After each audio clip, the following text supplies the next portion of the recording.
We were so burnt out and tired and disillusioned by the sport, not because of the judging, but just by our experience, and we needed to step away. We really needed the time away, and we thought for sure that that was it. I don't think we ever tossed around the idea that we would take time off and then come back. That was never on our radar.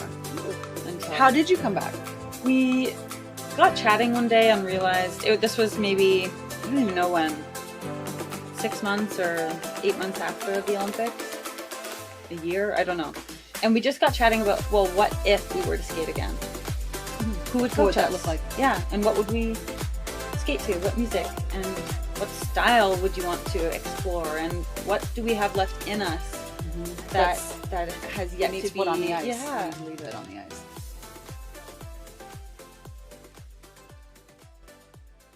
This is the Without Losing Your Cool podcast. We have entrepreneurs, climate changers, entertainers, and survivors turned thrivers on season 2 of Without Losing Your Cool. You do not want to miss a thing. On this episode of Without Losing Your Cool, I want to let you know that some of the topics and the conversations that we'll be having are not suitable for children due to language or the content. It also might not be suitable for you. So I invite you to please go and check the show notes before you listen, because really what you're here for is to listen without losing your cool. Okay, everybody knows you. Everybody knows you. So I wanted to start this podcast off totally differently than how everybody else might interview you. Okay. I love it. And also because we're friends, Yeah. I'm like, I'm going to do this. So I want everybody else to get to know you. What's your favorite food? As a category, breakfast food. Really? Yes. You're a breakfast person? Oh yeah, I could eat breakfast all day long. Really? Yes. Really? Yeah. Me too. Really? You don't find many breakfast people. No, I'm a breakfast gal. Yeah. So like on a date, would you say like a breakfast date is top? Like what would you say? Oh, that's a good idea. Yeah, and I'm also down for breakfast for dinner often. Really? Yeah. Okay, so Maybe that speaks to my lack of cooking skills, but you don't cook? No. No? Really? No. Okay, so within the breakfast category, what's your favorite breakfast food? Poached eggs and toast. Can you make poached eggs? I can. Okay, it's so the one then, thing I can do. Okay, well then you can't say you can't cook, because poached eggs is one of the hardest things to do. Okay. Yes. I'll have you over for breakfast. Oh my God, I Yeah. love that. I love that. Okay, favorite snack?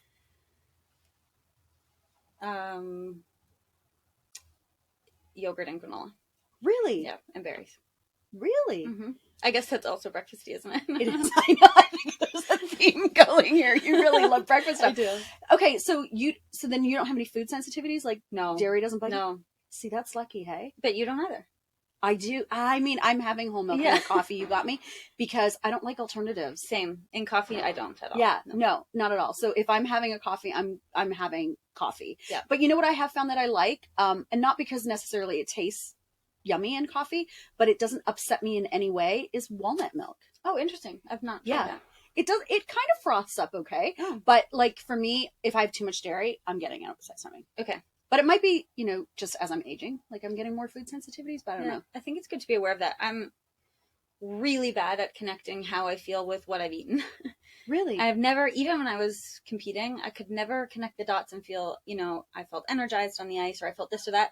I would never associate it with anything. Really? And I'm not sure what that says about me. There's a bit of a disconnect there, and I've not gotten better at it. See, I find that kind of interesting because usually athletes Mm-hmm. eat a very, very specific way in order to optimize performance. Yes, I was pretty regimented, and I had great people around me kind of helping me, manage what my diet was. But at the same time, I guess, and this is a weird bias, but it felt like an excuse. It would be like if I was extra tuned into how sharp my skates were, I kind of mentally thought I should be able to skate no matter what. And maybe that I should skate led into sort of like, it doesn't matter what I ate for breakfast, I should be able to do it. And when we toured and competed all over the place, sometimes you weren't in control of what was available. For sure. Especially in different countries, right? Yeah, so I think I had to walk that line of being very regimented, but also trying to give myself the freedom of just being okay with anything. Well, yeah, because you started so little and like right away went into being a competitive athlete. Like what, before you were 10, weren't you guys already like... Yeah, but competitive, I guess. Yeah, but I mean, I only say that because, our eldest girl started to go into competitive skating. Mm-hmm. And at the same time, my sister-in-law, who had been married to an NHL hockey player, they had 4 kids, and their 2 oldest ones were boys, and they were already along the competitive hockey route. And it was interesting to watch because the older boy was naturally geared to having a certain body type, and the second boy down was more like his dad, and his dad had to fight to keep every pound off, you know. Interesting. So I watched as that started to happen at so young, Yes. like where there was that structure around food. Yes, and a real awareness. Yeah. And that's scary and sad when that happens so young. Yeah. So being a girl in a sport, did you ever feel like food was controlling you? Like that?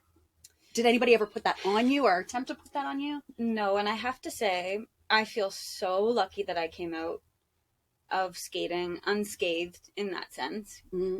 And I think I just saw so much of it around me. I bet you did. There was so much illness, so much guilt, so much restricted eating, Mm-hmm. so many disorders. And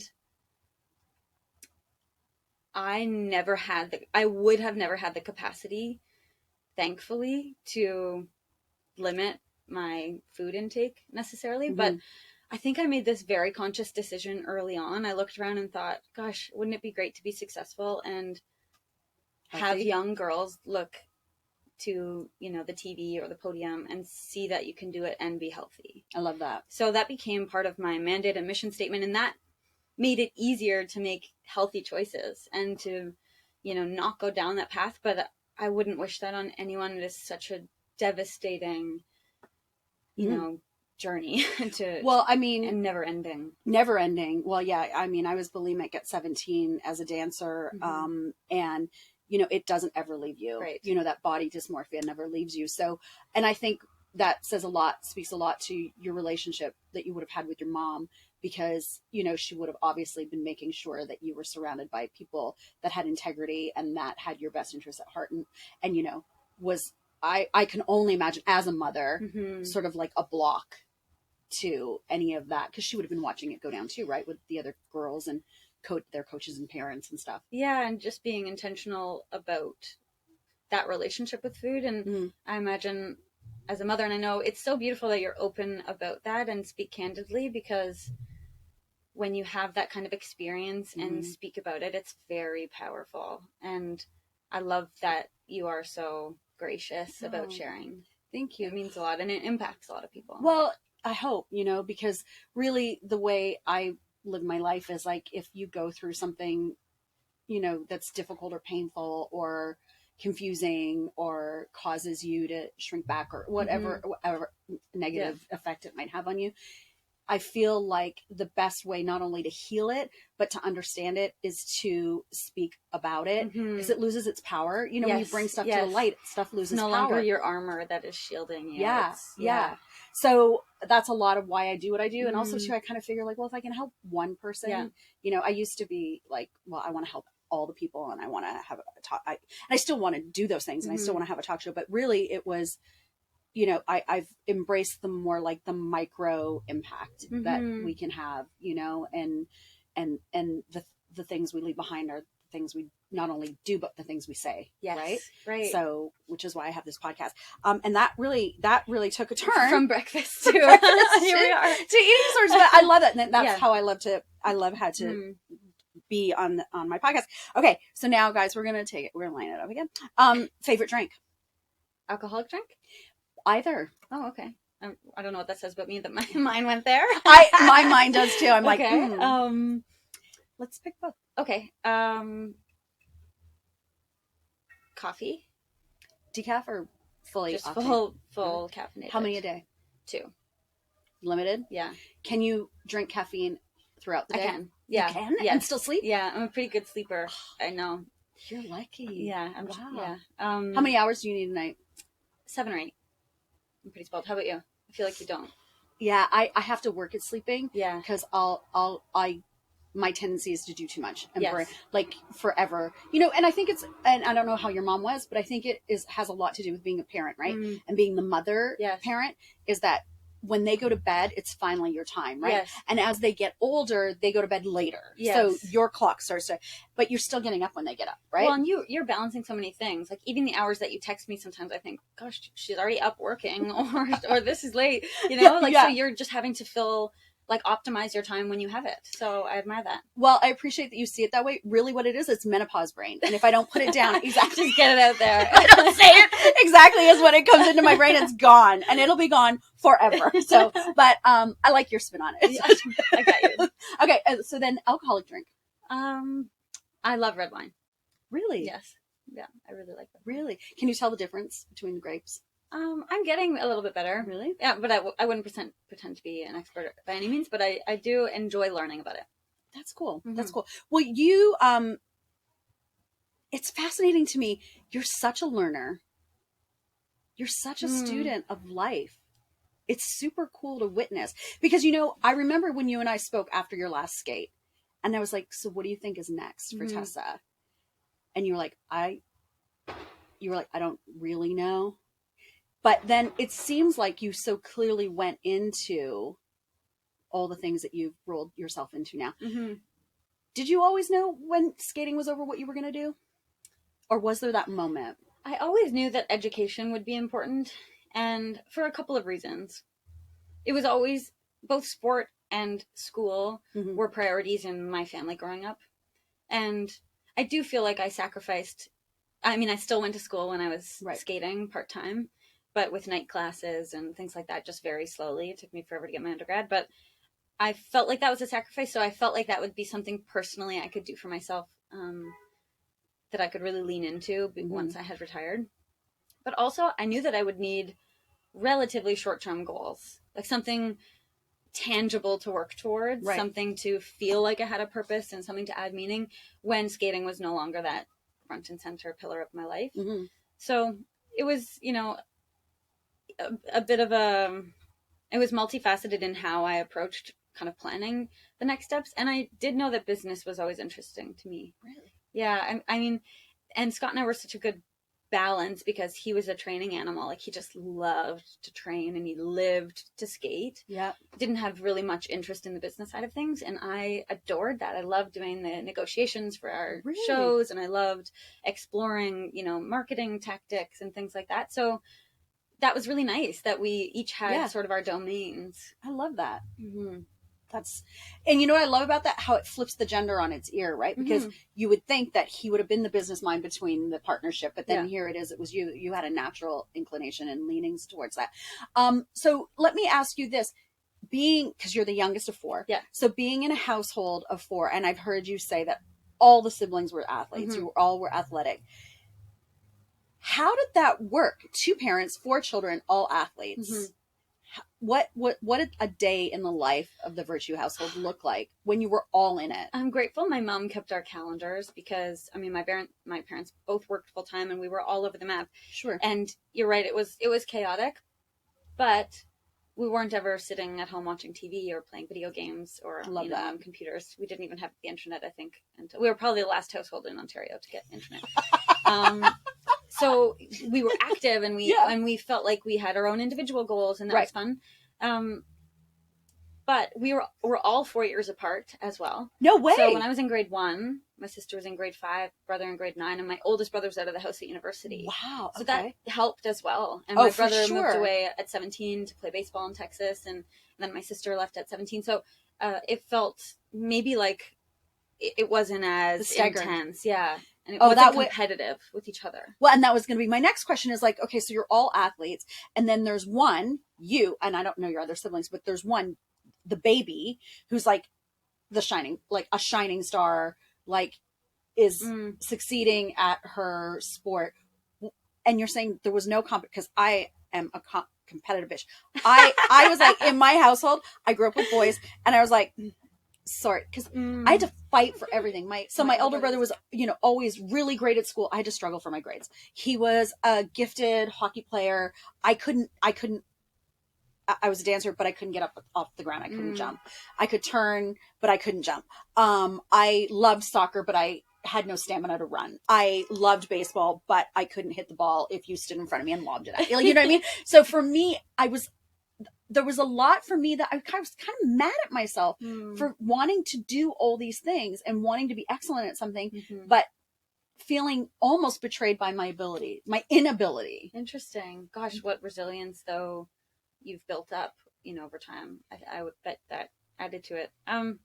No, because everyone was so good in their own domains. Really? Like everyone really was successful at something, and there was such a sense of support. I do remember when it was more difficult maybe when my sister was skating as well. Oh, she was skating. She skated. Well, she was a gymnast. Yeah, because I did that really well, and she danced and she played. You're a phenomenal dancer, by the way. As a dancer, guys, if you don't follow Tessa, I mean, go follow her.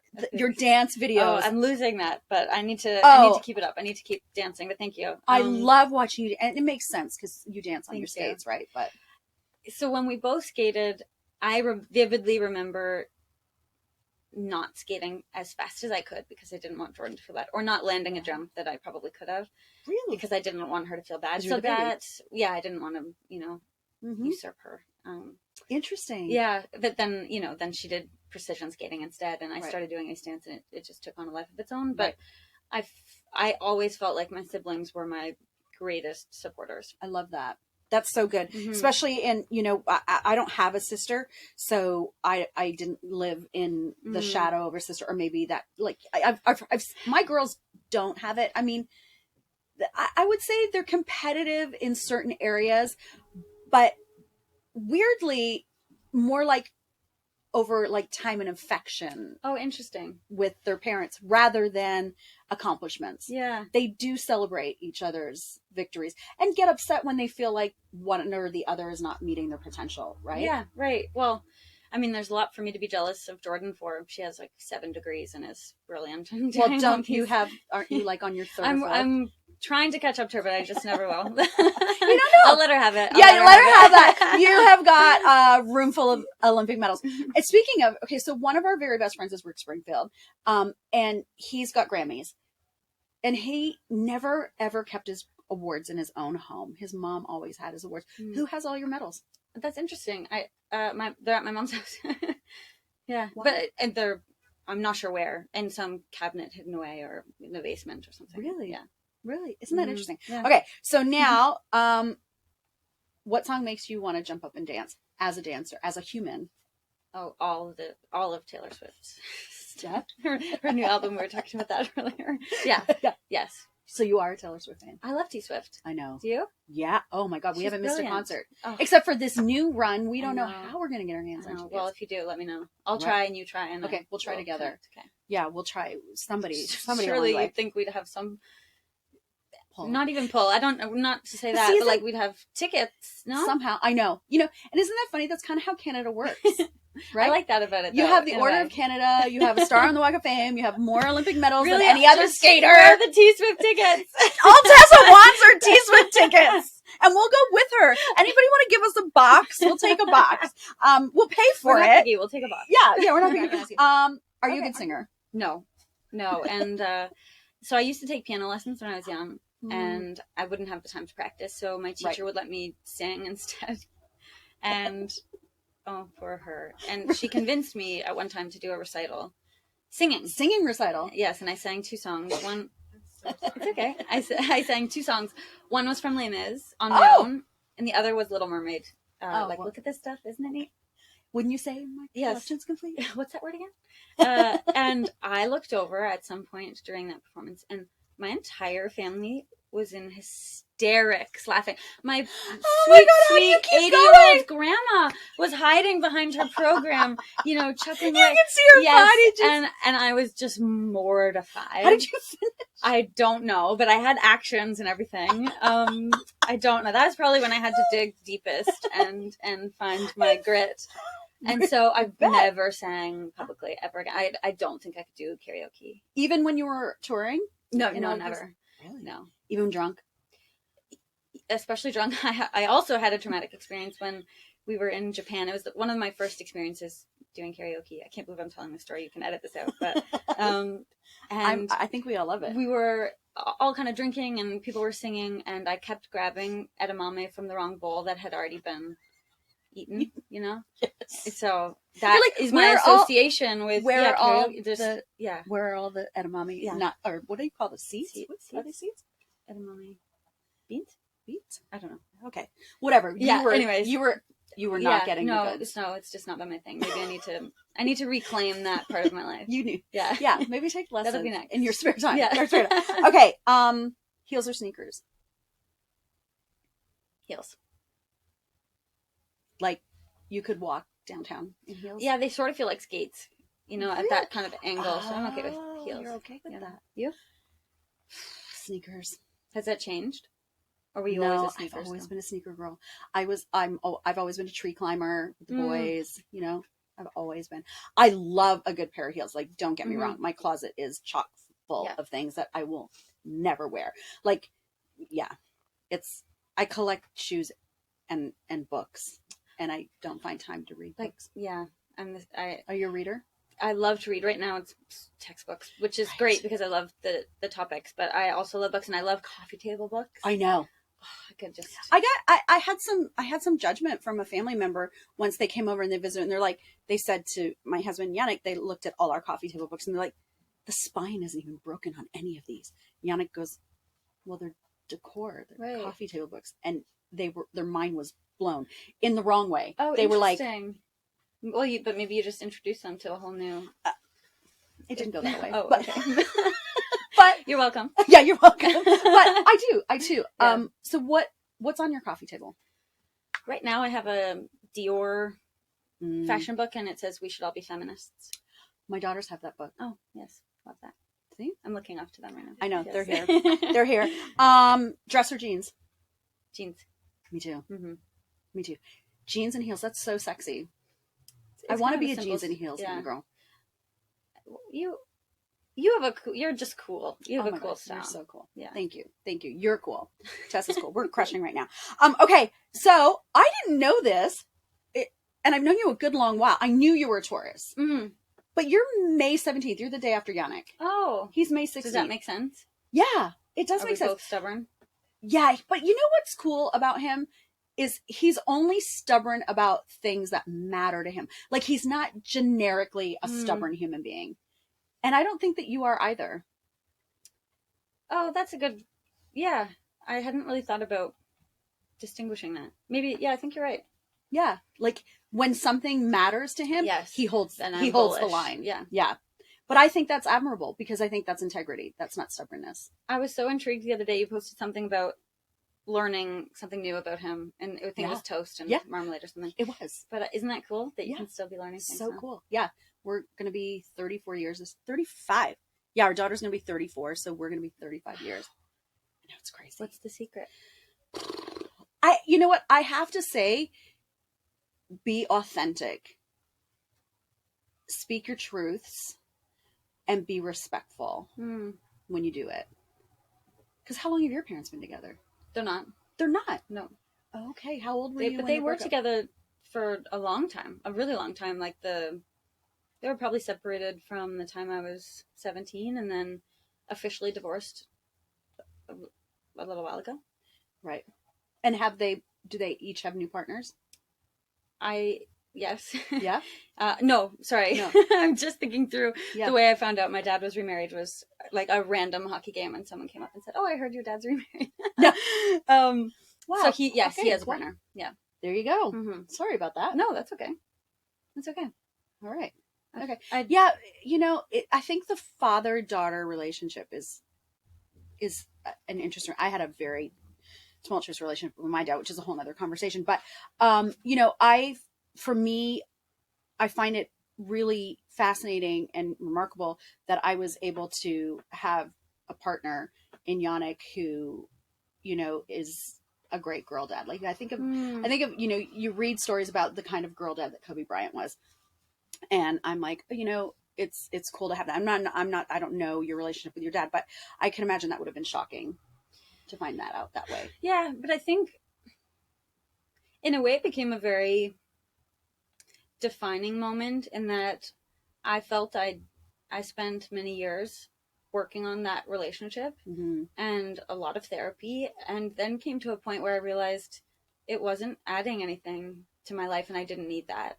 Yeah. And that was empowering. It's totally empowering when you get to that space. Yes. If that is the outcome. Yes, if that makes sense. And so I've learned so much, and it's, it's made my relationship with my mom that much more meaningful, And well, you understand her as a human being, not just as a mother, right? And that's a real shift when that happens, Huge when shift. you start to realize that your parents aren't these superhero, extraordinary beings. Yeah.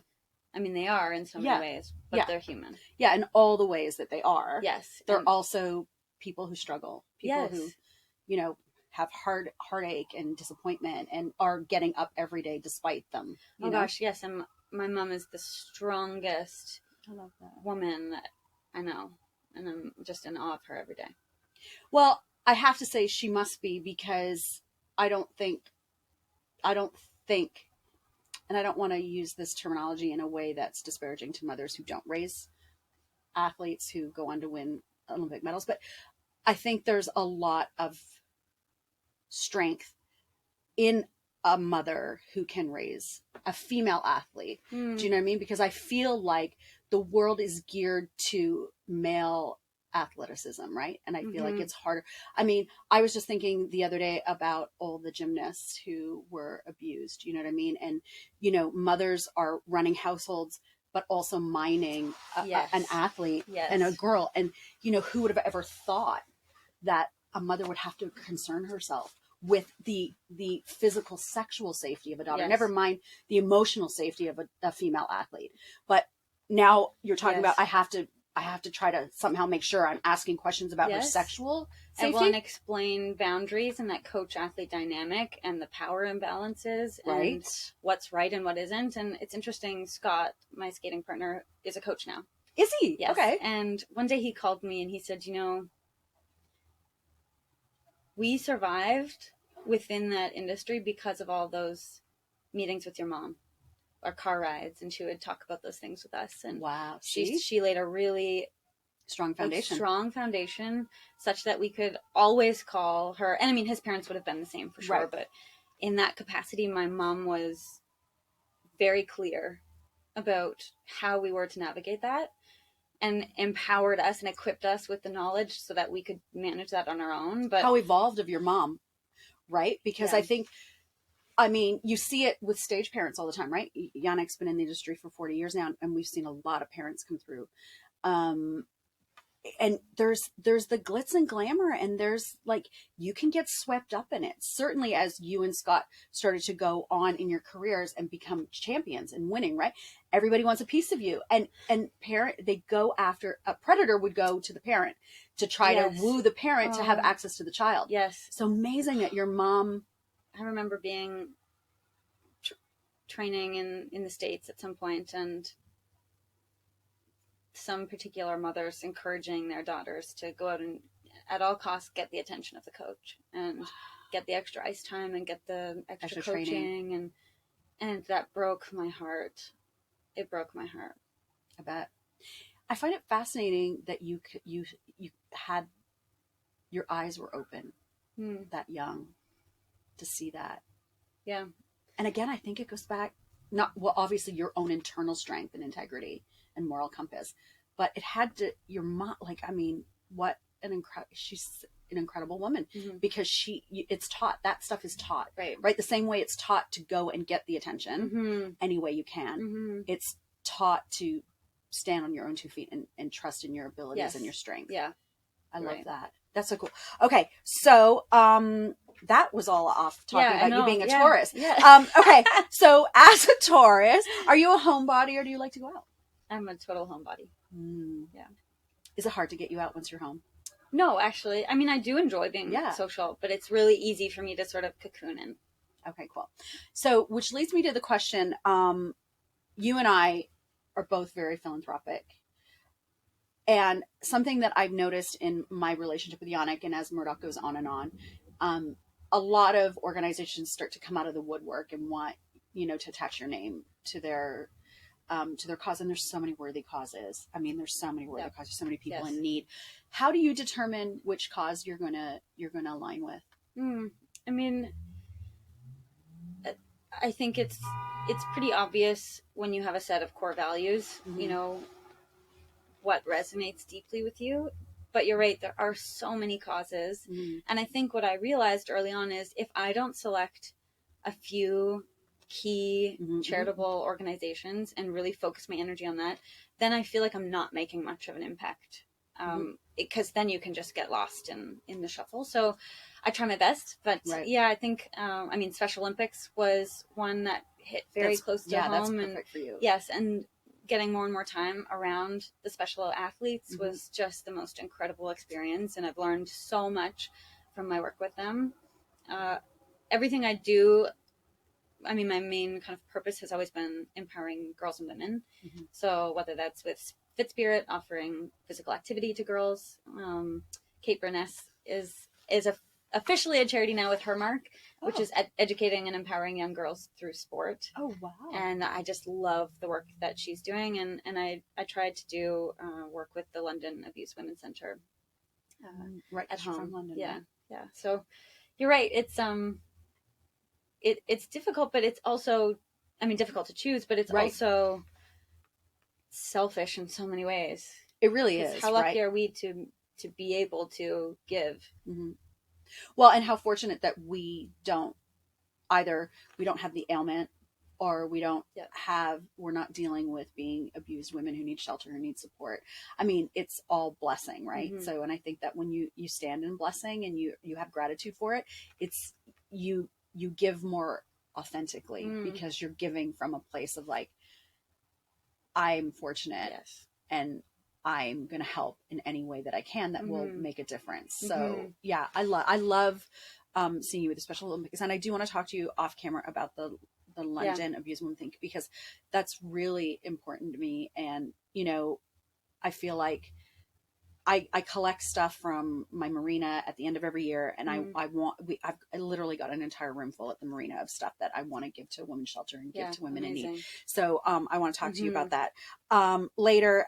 Okay, so now this is favorite way to be kissed. See, and this is because for me, I change my mind sometimes. I'm like, sometimes I really like really passionate hot kissing, and then other times I want really gentle and nice, like do you switch it up? As long as it's from Morgan. And by the way, am I allowed to say this? Sure. Are we allowed to talk about this? Tessa's engaged to Morgan. I love that. How'd you guys meet? Through friends. Oh, sorry. Somebody's really mad. And we're gonna have a sip. Yeah, this is a nice little breather. Cheers to coffee. And speaking of rings, yours is so beautiful. Thank you. This was 25 years hard labor, and this was 25 years hard labor. This was the original diamond, and then he upgraded. That's lovely. Yeah. No, the original we sold to pay rent. Gosh. The life of actors and having small babies. We had to feed them, and we had to keep a roof over their head. So as soon as he could, he replaced that original diamond with this, and then he gave me this. Okay. So what were we talking about? We were talking about, how you guys met. Yes, we met through mutual friends. Cool. I love that. So now I think we talked about this once a long, long time ago, because to me, you're like the Anna Scott of Canada from Notting Hill. Like, everybody knows you. Your face was everywhere. Everybody adores you. Like, you're Canada's sweetheart. Like, let's just call a spade a spade.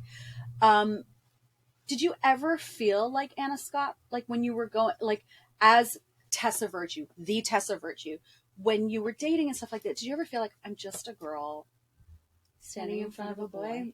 No. I mean, no, because I never felt the magnitude of that kind of notoriety. Really? I really didn't. You didn't? No. Is it because it wasn't there, or do you think you just didn't? I don't know. I think in the best way, what is so special about Olympic athletes is that every 2 years there's another kind of crop that comes through, new stories to get invested in, new people to cheer for. So I was always really aware of the fact that our time in the spotlight was fleeting, and I was always okay with that. Interesting. So are you aware that there's a trend on TikTok of like moments in time of art that altered like completely altered the way my brain operates, and that your 2018 Olympic skate, so many people call back to that as that moment. No, my TikTok feed is really just dogs.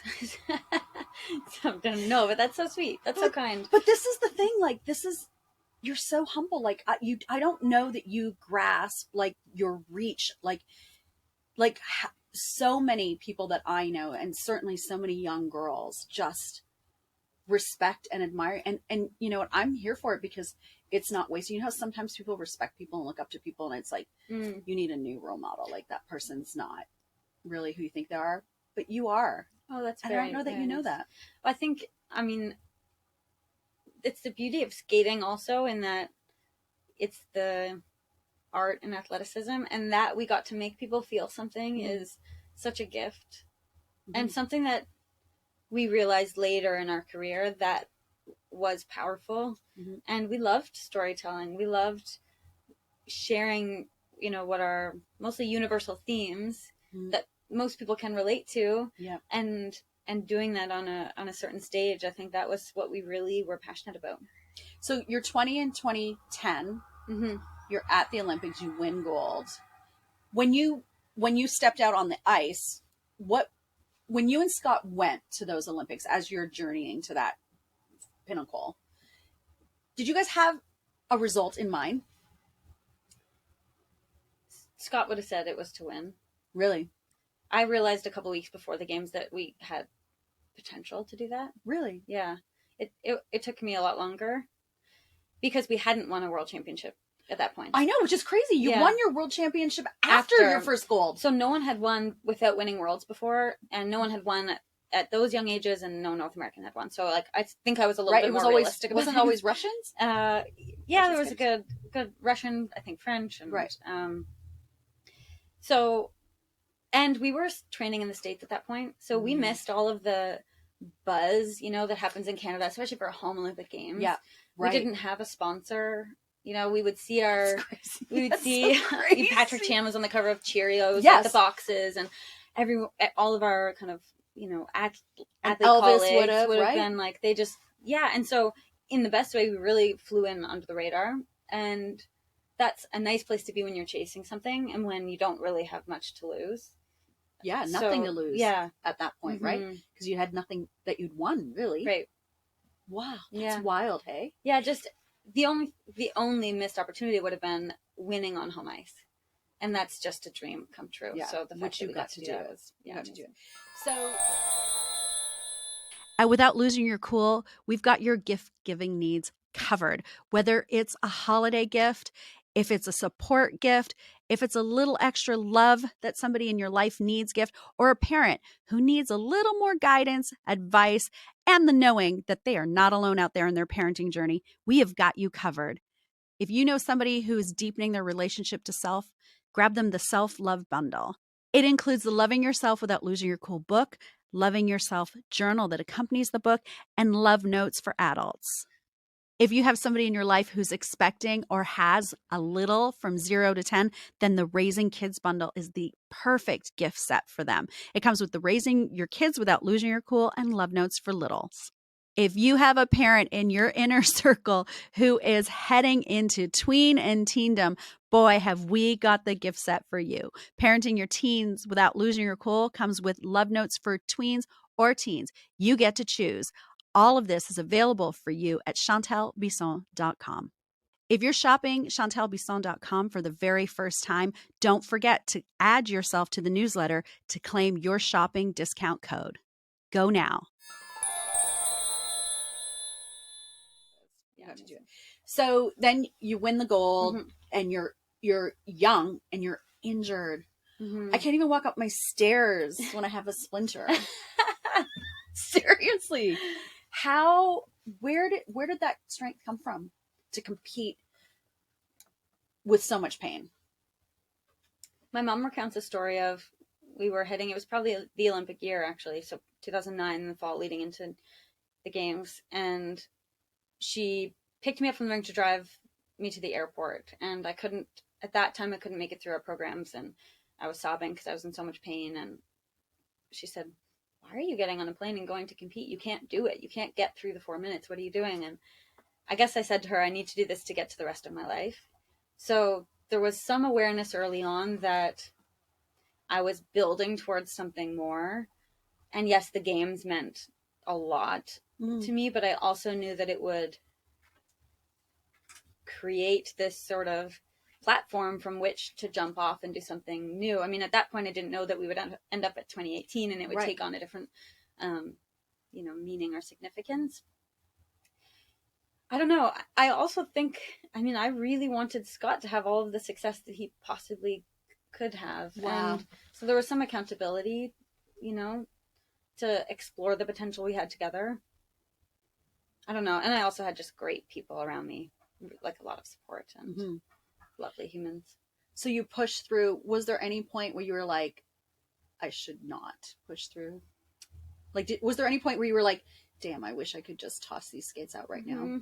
I went to my surgeon for the third time, and I was trying to figure out, there was a window after surgery where I didn't feel as much pain. I mean, I couldn't walk for a while, but then once I got back on the ice, then I wouldn't feel as much pain, and it was about a 4-month window. So I remember thinking, okay, what if I timed it, even before the 2018 games, what if I time it, sometime in the fall, and I get surgery, but what a risk. And that kind of seemed silly. So it just forced us to evaluate how we were training, how we were approaching things, and it was much more scientific based, from a physiology perspective on what we needed to do, and it was very different from what our competitors did. So what happened? What was going on in your shins? Obviously I won't understand the medical terms, but so what was the breakdown? Like literally. So we were second at Worlds, I think, in 2008, and at that point we thought in order to win the Olympics in 2010 we needed to win Worlds in 2009. Okay. So we started skating or being at the rink kind of 12, 13, sometimes 14-hour days. And Wow. we just did that really consistently, and we thought that was the way to go. And then it was an overuse injury. So my muscles just would get sort of, the tissue around my muscles would get too tight. My muscles couldn't expand and contract. So I lost all feeling and sensation in my shins after about 20 seconds of skating. Oh my God. Yeah, so it's chronic, so I'll always have it, but I could help with using different muscle mechanics and kind of retraining my brain to cue different muscles. So then it's something you carry for life, not only the medals but the injuries. And this is the other thing too, right? Like a lot of people don't take into consideration, like, to get to that level of athleticism, there's a lot of sacrifice, physical sacrifice, emotional sacrifice, and relationship sacrifice. Like, so did you not go to school? I did. I went to school all the way through, but I would miss kind of the mornings of even starting in public school. I was late often. And then in high school, I had skipped grade 8 when I moved away from home just to manage schedules. And that extra year helped me because I took first period spare in high school. Okay. And then I had the extra year, but I could graduate with my kindergarten class at the right age. And so did you stay in London through all your education? No, I moved away from home when I was 13. Right. And I was in Waterloo, and then I was in Michigan when I was 15. So I did a year or two of correspondence in Michigan before then I started crossing the border to finish. Do you have any friends from school? A couple. Maybe not from school necessarily, but a couple. But I bounced around and wasn't I wasn't in it and immersed. And how were girls to you? That was hard. It was hard because when you leave at 13, if you miss time, then I would come back to London every weekend, but I wasn't part of that circle. Yeah. And then kind of the same when I went to Windsor, Michigan, but I have like some really lovely girlfriends from London that have just stayed friends with me. Your Abigails? No matter what. Yes, exactly. Your Abigails? So that's special. Well, it's so important, right? Because as you grow into this other being from the success, a lot of times success brings out the worst in other people, right? Because they're latching on for, I would say the wrong reasons. Like sometimes people's motivations and they have ulterior motives in wanting to have a relationship. So would you say that you are guarded? Do you protect yourself in that way? Or are you open and available to new relationships? How do you navigate that? That's such an interesting question. I was very guarded for a long time. And I was really, I wouldn't give out my phone number. I wouldn't open course. up. I was like very insular. I think that's changed though. I feel much more open now. And maybe that's just getting very comfortable with who I am and what I want. And also being a good judge of character helps. Yeah. No, Yeah. you are, because you're very pragmatic.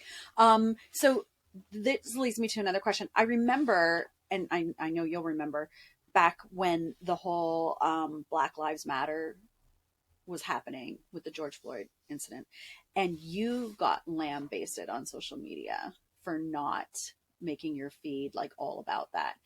And I have to say that I think what people who are listening need to understand, when you're not your own person, like when you have contracts with brands and you are a spokesperson for, like, it's not, you can't just go out and speak your mind no matter how much you would want to, and stand for what you believe in.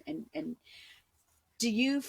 how do you feel your relationship with social media? Did that change your relationship with social media? Do you feel like you behave differently on social media now after that happened? Because I remember you and a few other people, high profile people in Toronto, were getting really raked across, and I thought it was unjust and unfair. Oh, well, I mean, I never felt the reason I didn't come out maybe quickly enough to people's liking was never because I felt, I was controlled by brands or that I couldn't speak my mind. It was never that. It was more that my relationship with social media is such that it's not been that outlet where I'm the political spokesperson. Yes, and I felt like what really mattered was what was happening offline, the real conversations and the action.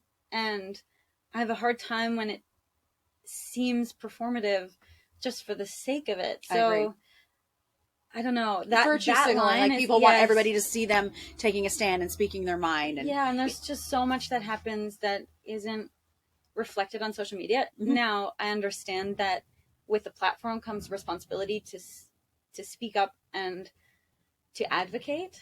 And so I'm not sure that I found that balance, but I just had to stay true to myself and feel like this isn't about Tessa Virtue's Instagram page right now. This is about a greater issue in the world. And so the action I was trying to take was not on Instagram. And I think, that maybe wasn't well received, but at the same time, it felt true to me. Yeah. And see, and this is the thing that I think that as human beings out there in the world, and I talk about it ad nauseum because it really bothers me, is that social media is not even real anyway, right? Like, social media is a small sliver of who we are as human beings, whatever it is. Like, for me, it's I want people to know me so they can understand my Without Losing Your Cool brand and what it stands for and who I stand as a human and what I've come through and why I'm here to support, why I'm here to, listen and shed light and love and whatever. But, there are going to be times when I feel like it's in me to speak on a matter. And then there are times where I'm like, it's none of my business, but the reality is that there's this unrealistic expectation that people put on people they don't even know to behave in a way that they would behave. And I think what we need to understand is, like, everybody processes life differently.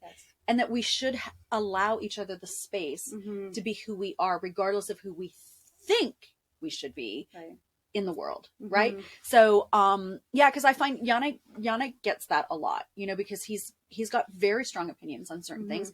And there are certain things with life and society and politics where he has a very clear stand on it. And, he gets told that he can't talk like that. Oh, that's tough. Because he's, a beloved television character.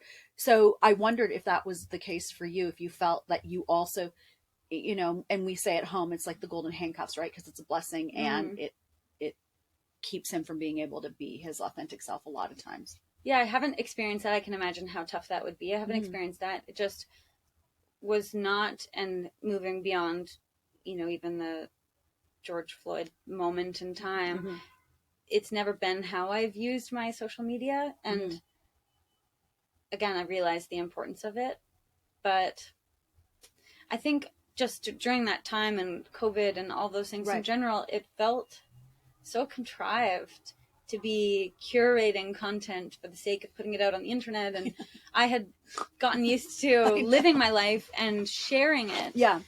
But I had a very hard time when there was so much happening in the world, and still is. Still is. And it just seems self-absorbed in a lot of ways to be just focused on that online presence. And so I grappled with that, and I still do. I'm not exactly sure the place social media plays in my life, but it is so fun to interact with people and connect in a way, to your point about being authentic, as long as it feels like it's coming from a place that is true.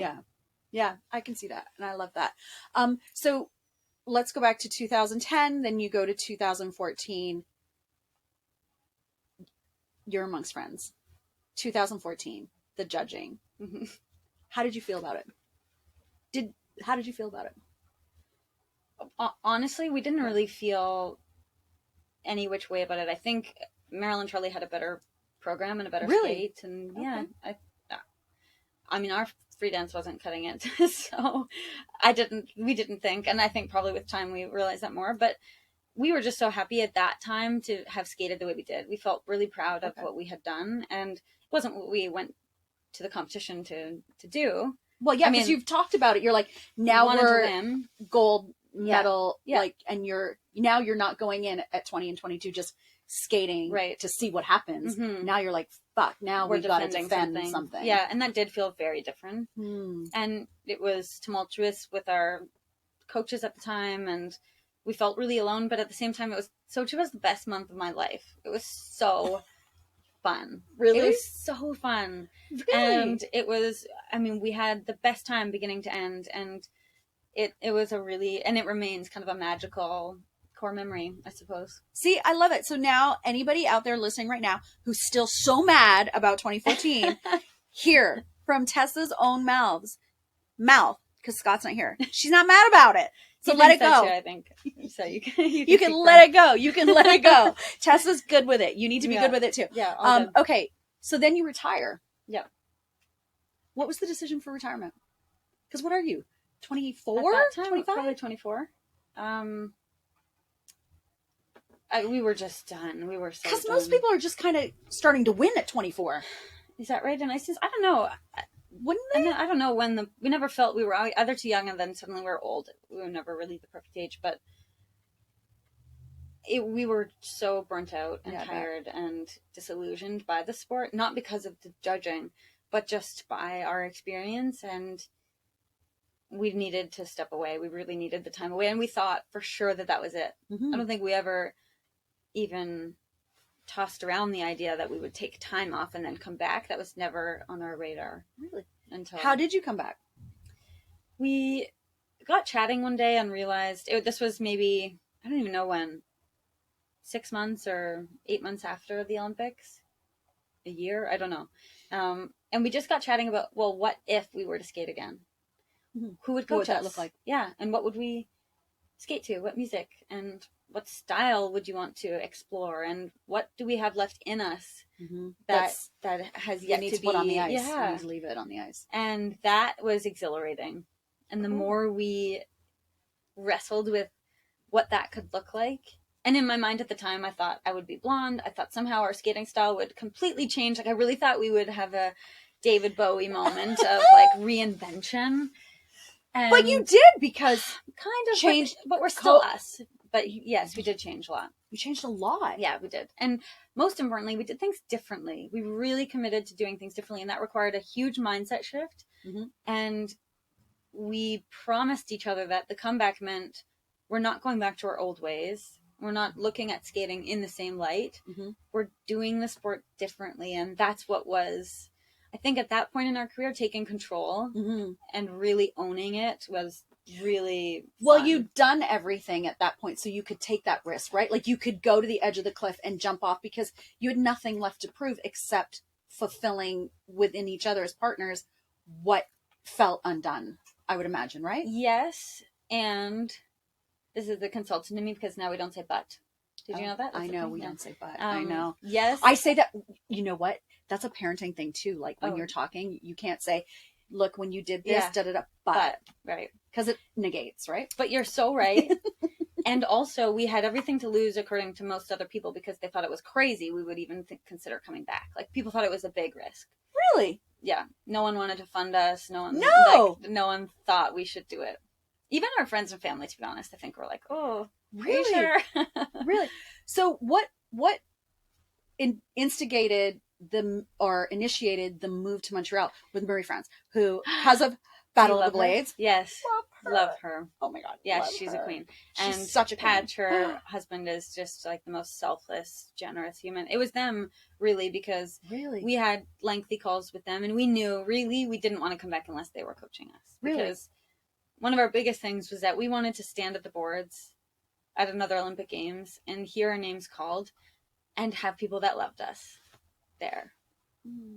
So, and we did, which was, it was amazing. It was such a different experience, and we had great, I don't want to negate the times we had with other coaches, because that obviously led us to, Did you feel more like product with those other coaches in a way? Maybe, but at that time, I think that's what we needed, and that was okay, to feel like this is your job, go do it. But to be at the heart of this genuine collaboration in a different way was just so special. I loved skating so much every single day for those 2 years. I loved every minute of it. And it showed. Oh, every time you're on the ice, it showed. Even the hard days, like, we would just look at each other and think, maybe to your point of gratitude, just think, how lucky are we to get to do this and to do it with each other, and in this warm not warm at all, but like warm environment that is friendly and just so encouraging. And like I said about having that control, like leading the team, even from a business standpoint, feeling like we could bring out the best of all of the experts around us. Right. I mean, it was just so intoxicating. I love that. So what a great high then to go out on, rather than, I mean, not that Sochi wasn't great, you had a great experience, but what an awesome way to be able to have that, something you devoted your entire life to, come full circle, so that when you walk away, you can walk away and be like, I don't miss it. Nothing is undone. Yes. You know? And just such, not everybody gets to do that. No, in their lives, actually, right? most people don't, especially in sport. Yeah, we're so lucky that it was on our terms, and then we got to have a great run of producing our own tour, which was another kind of bucket list thing. Thanks. It was so fun, and so yes, you're right that we were fortunate that it was all on our terms and in our way. Will you ever skate again? Do you think you'll ever do another tour? No. Really? I don't think so. Unless Scott calls me and it's something really interesting. But no, I doubt that. Well, knowing Scott, he'll come up with something. I don't know. I don't think he would want that now either. I really don't. But because I think it actually feels better to leave it in a way that we were. I agree. Like, we were in shape and had decent material. I don't know that we could replicate that. I don't think we could muster up enough energy to train the way we would need to. Well, because, and I mean, I ask you that question because you see some skaters that just go on and on and on, right? And they do the shows like year after year after year. And I mean, it's got to be taxing physically, and you always are staying at that level, right? Yeah, I mean, I admire those. Kurt Browning just gets better. It's actually annoying. It is annoying. He's so good. I'm like, dude, are you not injured? I know. How do you just... And what a legacy. You're right. Yeah, it's a legacy. It's but a different legacy. Your legacy too is... I think we felt... core memories. People are like, that is nice. That skate is. Is there anything about your skating that you feel like was... Because this question's hard to ask you because you're so humble. Is there anything about your skating that you can look at and say, wow, that changed a generation, or that, like, in the skating world, outside of the skating world, like, are you able to point to anything and really own your powerful impact? No, but there are certain little things that, I mean, Scott is doing an amazing job of creating a culture in sport that is healthy and inclusive and with the focus on partnership. And so I've seen a couple teams do this at competitions now where they'll hug before they take the ice. And that was something that we started doing in order to sync our breathing. I mean, maybe these other teams don't know why they're doing it, Right. but you guys have to think that we had some influence on that. And things like that make me happy because, if we can encourage teams to come together and support each other and to speak kindly to one another with respect and to foster a really quality partnership, something like that would be really encouraging to me. And I mentor a team that trains with our former coaches. Oh, great. A British ice dance team. And I love working with them because they're so open to learning, especially from a strategy kind of mental prep standpoint. And so maybe those influences, but not so much from a skating lens. And I think that's okay. No, it's I don't totally think I need to. No, I don't think you need to at all. But I just wonder, because Yannick and I talk about that, like you're an actor and you've done all these things. And is there anything that you can point to that you feel like is legacy, that is impacting people? And he often says, and again, I don't know if it's a Taurus thing, but he often he's like, I'm just an actor. Like I'm not solving cancer, I'm not finding a cure to cancer. We're not Doctors Without Borders here. Like we're ice dancing. So let's be real. Yeah. And I think that that's a good perspective to have, but I do also, and I encourage him to do this too, is to sometimes take a step back and look at how it's just ice dancing, but for some person that could change their entire life. If for him it's like an episode of Murdoch, or when he talks to somebody, like there is that element of what you guys do that could really put somebody not on their ear, but make them believe like, oh my God, I be inspired and I could do that too. Nice. That's and in some ways, and you hear about it all the time, athletes who speak to a older athlete or somebody who's gone before them and say like, oh, it was because of him I believed like I could be a basketball player or I could be a hockey player, so I try to encourage him to find those moments because I think they're important, because you guys leave so much of yourself out there in the world. That's so nice. And I'm writing a paper right now about meaning and how you find meaning and things like that, and it's part of it is a reflection piece. And I was thinking about the moment of standing on the podium, and I remember so vividly feeling like I had put every other Olympic champion on this pedestal of being superhuman, thinking that they were these extraordinary beings that didn't have human tendencies, what I mean? Yeah, totally. And then I stood on the podium and I felt so ordinary. You felt just like yourself. I was like, oh wait, I did this. And then I thought, oh my gosh, I want every young girl watching to think I can do it. That's what I'm talking about. That is that moment I'm talking about. So maybe, you got me there. And it's that's what I want. I just want everyone to feel that kind of limitless. It's in there. Like we all have it within us to reach that limitless possibility. We're all so capable. Yeah. See, I love that. We found it. Yeah, we did. I love it. You just wrote my paper for me. Thank you. Penn State. Here I come. I'm coming for you. Okay. I could totally talk to you for more and more hours, but I know you have somewhere to be and I have another episode to record. So I always wrap up the episode the same way. I ask these two questions. One is, alive or dead, if you could spend time with anybody, who would that person be? My grandma. Cute. Is she still with you? No. Bless her heart. She's probably giggling at your singing. Yeah, probably. Yeah, that's true. She's having a Ryan Coke and a cigarette and just I love that. Away. Yeah. I'm Ryan Water because I drink too much Coke because I love Coca-Cola. Yeah. I think that would probably... It's new that I've discovered that I love Coca-Cola. Same. This is a new thing and my mom is big into it, so I feel like I'm heading there. Yeah. Really? You're drinking Coca-Cola all of a sudden too? All the time. It's so good. I know.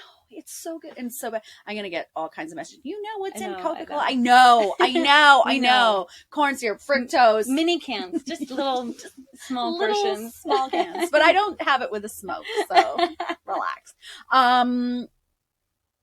That's so cool. On your mom's side? Yep. Beautiful. Mm-hmm. Beautiful. And then the last thing I do is everybody who's on the podcast writes in this little book a piece of advice for the next guest, but you don't know who the next guest is and they don't know where the advice came from. Oh my gosh, I love that. Right? So that's fun. That's so special. So this is your advice from a former guest. Okay? Okay. I didn't know it was for you. Okay. It just so happens. That's the way the timing goes. Life is too short. Do what you've always wanted to do. We are on borrowed time, so embrace the present moment and live your dreams. That's beautiful. What a cool tradition or ritual to have. Yeah. Thank you. I'd love to take ownership of it, but I stole it from Steve, Diary of a CEO. Oh, yeah. Big fan, Steve. Hope you're watching. Fan. Isn't he good? Yeah. He's so good. So good. Obsessed with him. Yeah. So I did take that from him because I was like, that is a beautiful thing to put out in the world, right? Yes. And how can we uplift one another? But I love you. Thank you for being on. Thank you so much for having me. What a pleasure. I'm so happy for you. Congratulations on everything. Thank you. You too. All the pivots. You too. Thank you. Thanks. I'm so grateful you joined in on this conversation. Subscribe where you're listening, leave a comment, connect with us on social media for more, and all the links, you can find them in the show notes. We will see you at the next one.